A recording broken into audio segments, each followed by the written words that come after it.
As we continue our study of the sanctity of life, some of you may be wondering, sanctity of life, I thought this would be over in like three studies, 3 or 4 sessions. Well, here we are. You can look at the number on the top, session 14. My gosh, how can you have 14 and more on the sanctity of life?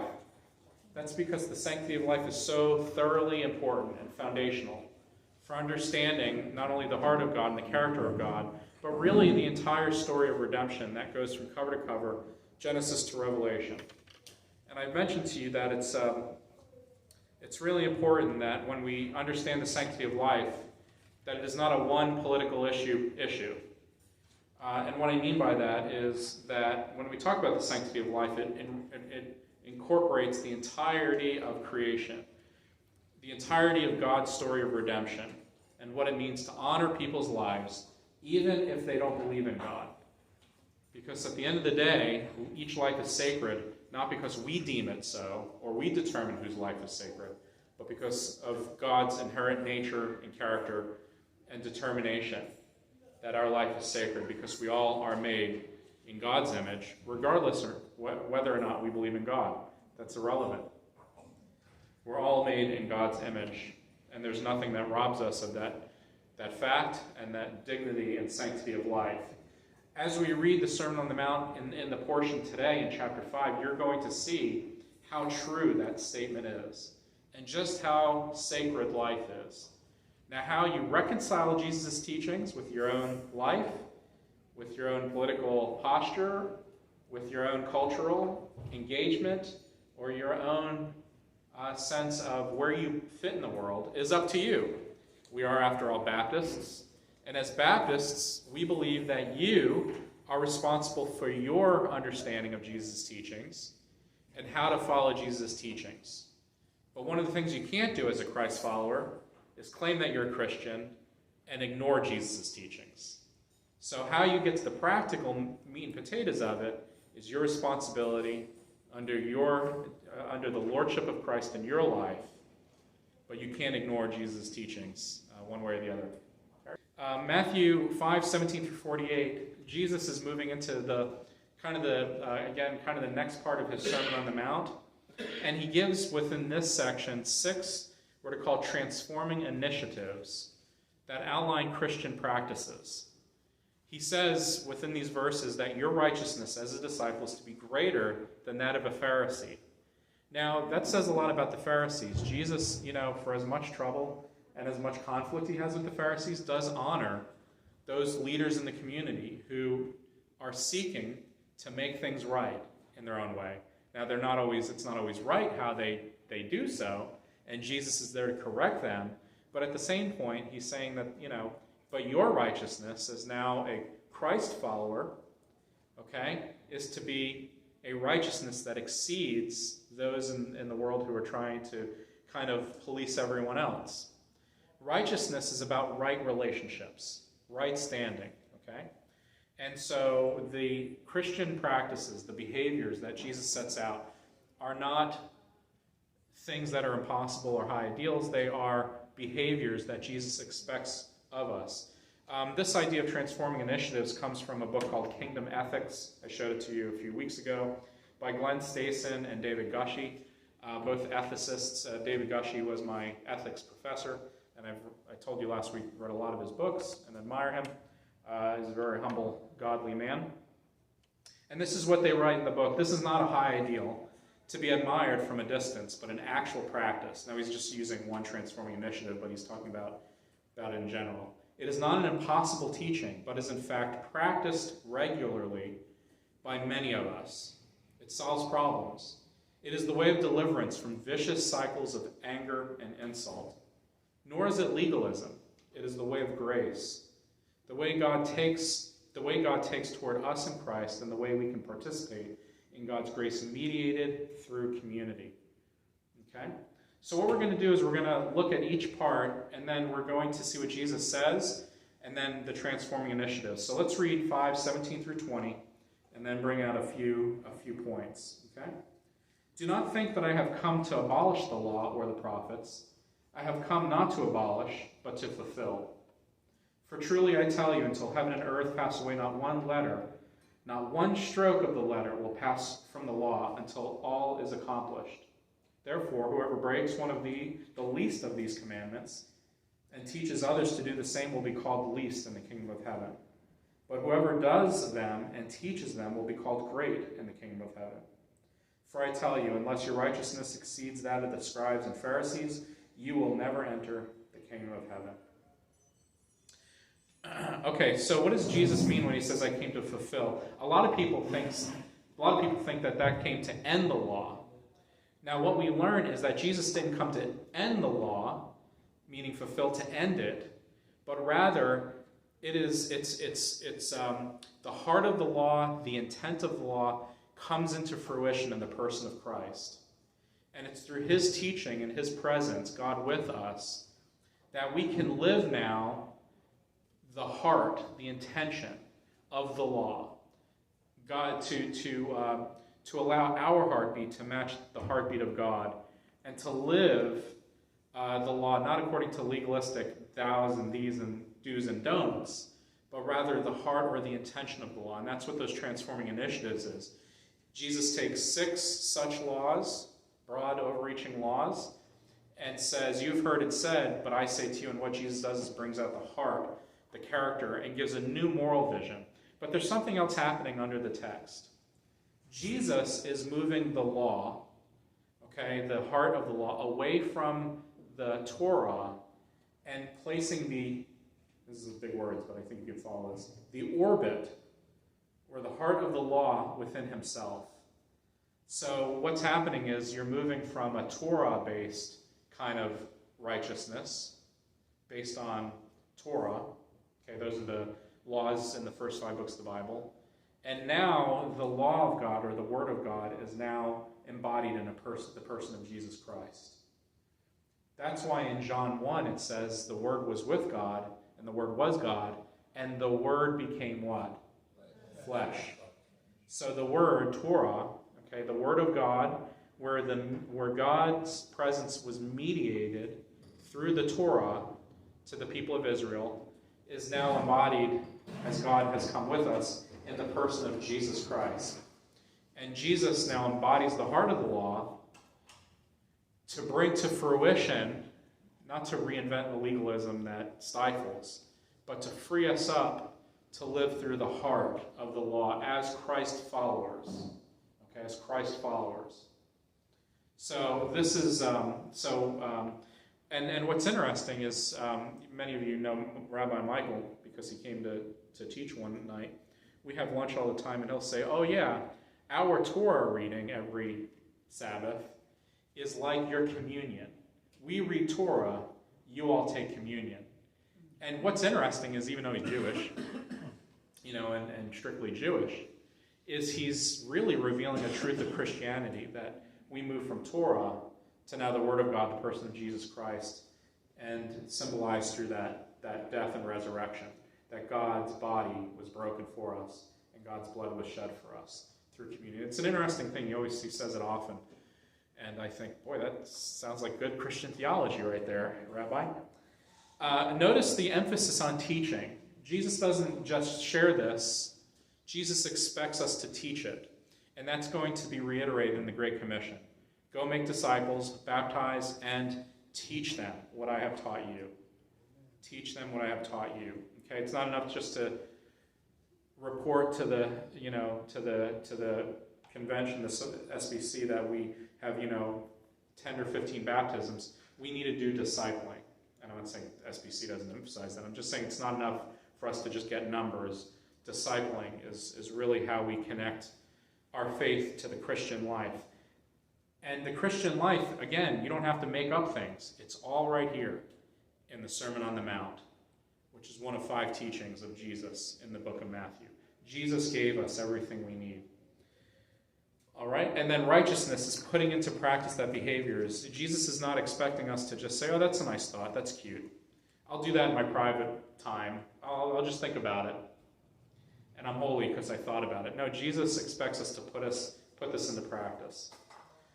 We've been talking about transforming initiatives. Let's go ahead and move to Matthew 5:21 through 26. And I want to show you how this works this kind of equation that Stassen and Gushee kind of come up with about how this works, okay? Matthew 5:21 through 26, Jesus is concerned about life. So this is his first transforming initiative. You have heard it said that it was to those of ancient times, you shall not murder, and whoever murders shall be liable to judgment. But I say to you that if you are angry with a brother or sister, you will be liable to judgment. If you insult a brother or sister, you will be liable to the council. And if you say, you fool, you will be liable to the hell of fire. So when you are offering your gift at the altar, if you remember that your brother or sister has something against you, leave your gift there at the altar and go. First be reconciled, and then come and offer your gift. Come to terms quickly with your ancestor while you are on the way.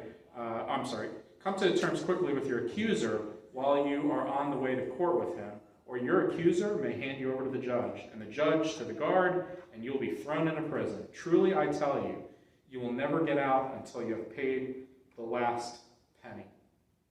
I want you to look at your notes very closely, because these transforming initiatives have these equations, and you're going to be asked to fill them out in a minute. That's why I'm kind of trying to get through this, to kind of give you the opportunity to see if you can break it down in the next few transforming initiatives. David Gushee and Glen Stassen proposed 3 parts to each transforming initiative, or at least groups of them.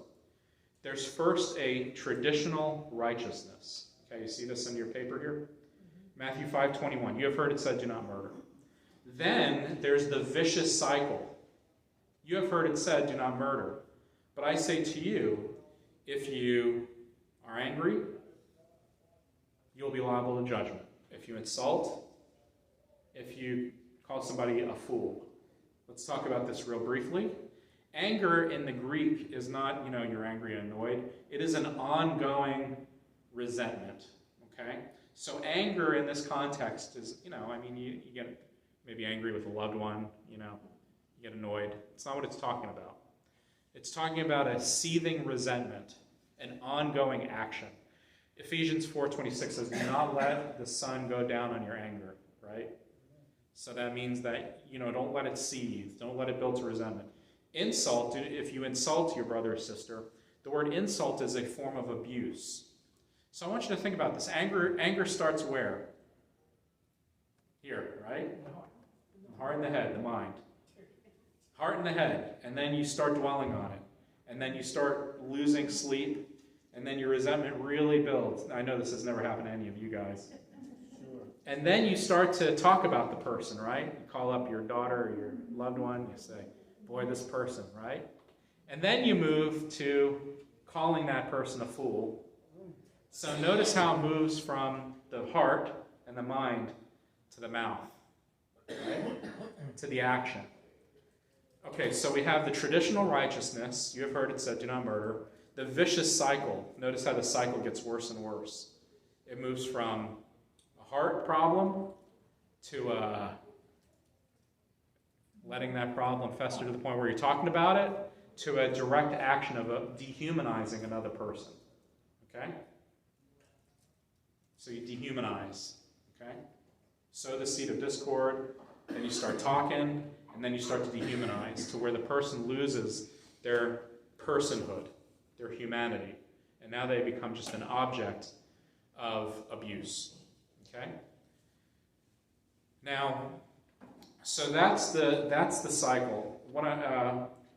And verse 23 and 24, by the way, that's an imperative. Oh, I'm sorry, I did the first. Okay, so you have the traditional righteousness, the vicious cycle, and then number 3, the transforming initiative. Matthew 5:23 through 26, not 523. Okay, transforming initiative. So you have the traditional righteousness, you have heard it said, do not murder, the vicious cycle, which we talked about, and then the transforming initiative. Notice verse 23 is an imperative. Okay, so and what that means is, if you're offering your gift and you remember that someone has something against you, leave your gift and go. An imperative is a command. It's not think about it. It's not, well, consider it. No, you leave your gift and go. Notice how the transforming initiative, when it comes to relationships, is set in the context of worship. You notice that? Jesus doesn't say, hey, you're making a sandwich and you think your brother and sister, go. Now, you may have to do that while you're making your sandwich. I'm not saying that. I'm just saying that the context that Jesus chose to use in his command to reconciliation is set in the context of worship. You can't worship. That lack of reconciliation will inevitably hinder your worship. It'll get in the way of true worship if you're not reconciled with that person with whom you have a difference. So Jesus uses kind of the most sacred act of coming to God and offering yourself when part of you is in bondage to the person that you resent. Does that make sense?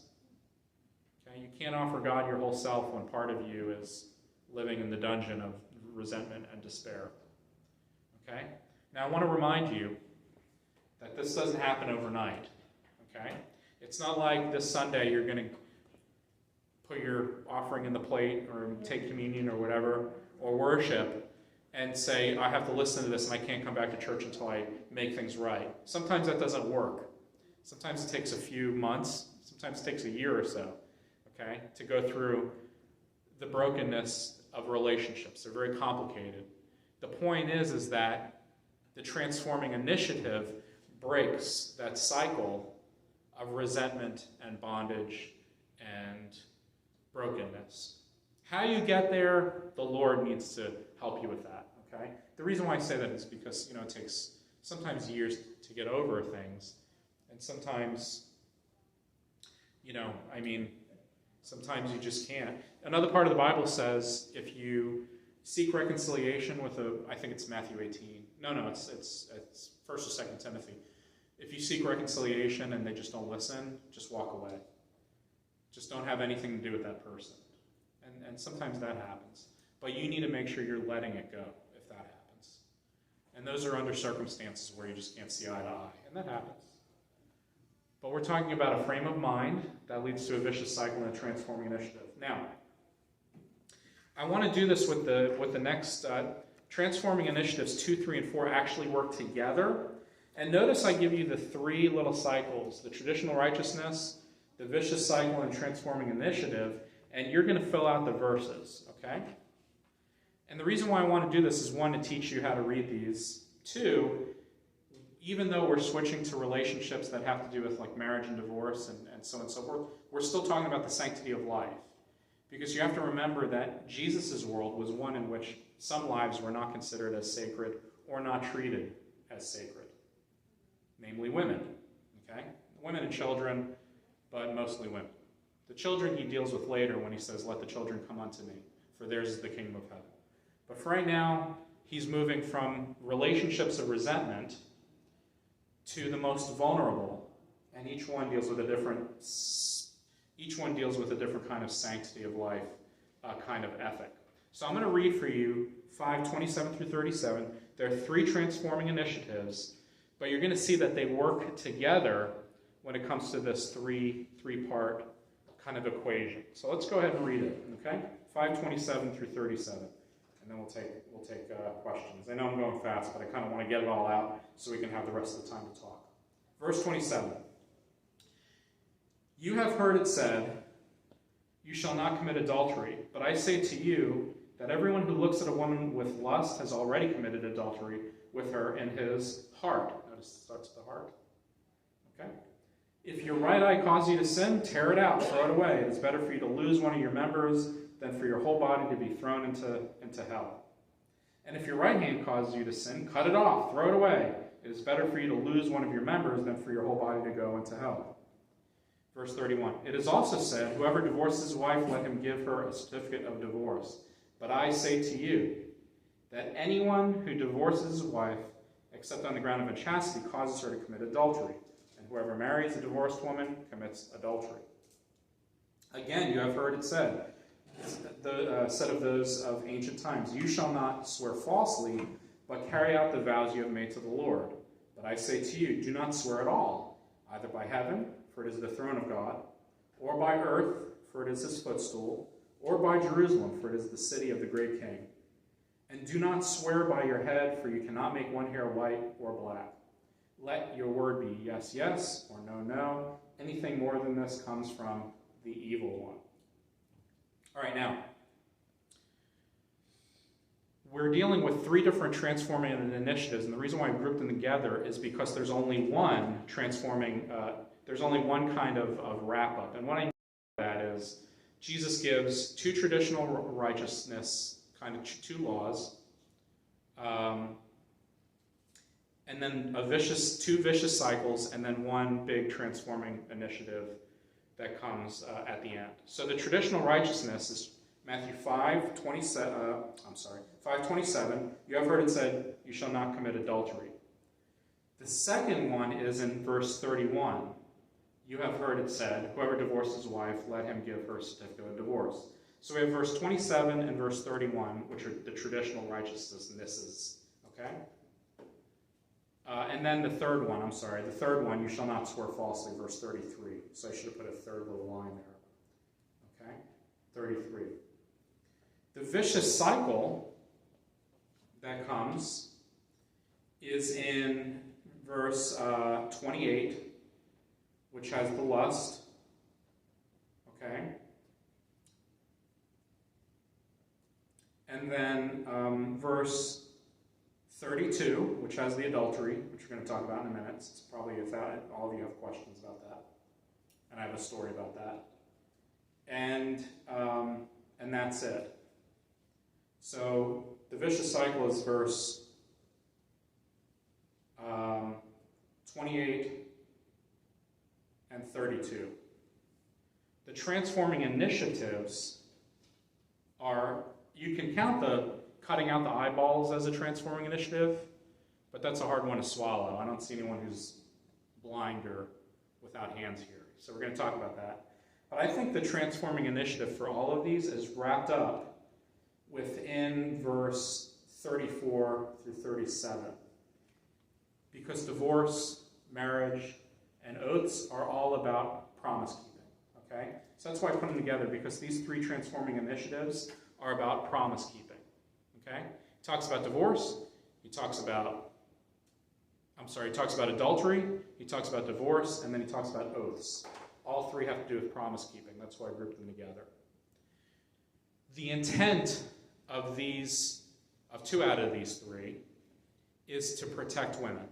Okay, so let's go ahead and get that out right away and say that Jesus is speaking to who? Men. Okay? Because in his world, men were seen as hierarchically higher than women, to the point where they believed that women were almost right above cattle when it came to personhood. And because of that particular worldview, only men could ask for a divorce. Or in the Jewish world, only men can file for divorce. Now, I think women legally can do it in the Roman world, if there was like adultery or abuse, but men were allowed in the Jewish kind of Pharisaic law to get a divorce. And this was being abused. Like all laws that have loopholes. Okay, you call it a marriage loophole. If you're a man, you have a loophole, you can get out of it. And apparently this was being abused because if you believe that a woman is no more better than just cattle, you're going to eventually treat women like that. And it was becoming a vicious cycle of abuse and divorce. Okay? So Jesus' focus on men and protecting the most vulnerable, women, okay, not only upholds the sanctity of life of women, okay, but also seeks to right very fundamental wrongs in society, which was this kind of abuse of this divorce system. And then he wraps it up with that transforming initiative about keeping your promises. Let your yes be yes, and your no be no. Okay? So let's go through it just one by one, and then we'll open it up for discussion. The first transforming initiative, you have heard it said, you shall not commit adultery. But I say to you, everyone who looks at a woman with a lust has already committed adultery in his heart. So remember, it starts in the heart and the mind, and it goes through action. Well, Jesus is going to cut off the action by telling you to pluck out an eye and cut off your hand. You guys are amazing. None of you have lusted, because I see everyone with their eyes and hands intact. Now you get the sense that Jesus is really utilizing hyperbole. He's a good teacher, okay? The master teacher uses, just like we do, illustrations or hyperbole to say that this is serious business, and we're going to uphold the sanctity of life of those to whom we make promises. Then he goes specifically in divorce. So let me talk a little bit about this because I know you have questions. I say to you that anyone who divorces a wife except on the ground of unchastity causes her to commit adultery, and whoever marries a divorced woman commits adultery. Again, if you're in a relationship and only one party abuses their ability to divorce and sends a woman on her way, that relationship is still intact, according to Jesus. Okay? Now, several things kind of work in this, and this is just my personal thought, and I'll tell you a story. For the first thought is, people didn't live very long in this kind of world. You know, they only lived to like 30 or 40, maybe 50. There were some older, but, you know, it wasn't the most sanitary of conditions. So if you're going to stay married for like 10 or 15 years, we're not talking about like 60-year marriages, unless you're talking about like Zechariah and Elizabeth. So there were some, but marriages back then, it wasn't like now where you go to a bar and you meet 1,000 people. You get married and that's it. Okay? So the expectation is you stay married. The second thing is that Jesus, in declaring kind of this kind of ethic, is really talking about fidelity and the lack of fidelity, but at the same time, I think he's still in the vein of hyperbole.